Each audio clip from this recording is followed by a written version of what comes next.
నమస్తే అమ్మ వంటికి మీ అందరికీ స్వాగతం. ఈరోజు మనం శనగలతో వడలు ఎలా చేయాలో చూద్దాం.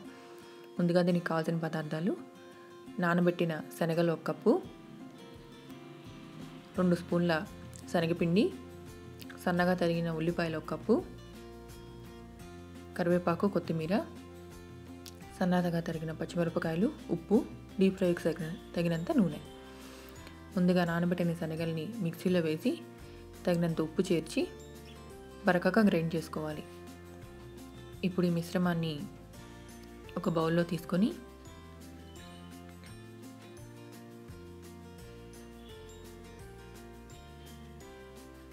అందులో ఉల్లిపాయలు,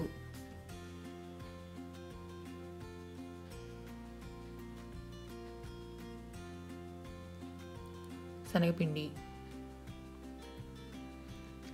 సన్నగా తరుక్కున్న కరివేపాకు, కొత్తిమీర,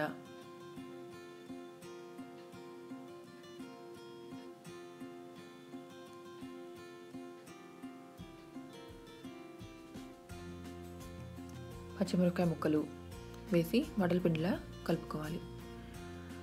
ఇప్పుడు ఈ వడల పిండిని వడల్లా ఒత్తుకొని కాగుతున్న నూనెలో వేసి 2 వైపులా దోరగా వేయించుకోవాలి. గోల్డెన్ బ్రౌన్ కలర్ వచ్చే వరకు వేయించుకొని వాటిని తీసి టిష్యూ పేపర్లో వేస్తే ఎక్స్ట్రా నూనె అబ్జర్వ్ చేసుకుంటుంది. ఆ తర్వాత మనకి ఎంతో రుచికరమైన శనగలతో వడలు తయారైనట్టే. ఈ రెసిపీ మీకు నచ్చినట్టయితే ఈ వీడియోని లైక్ చేయండి మరియు అమ్మ వంటింటి ఛానల్కి సబ్స్క్రైబ్ చేసుకోండి.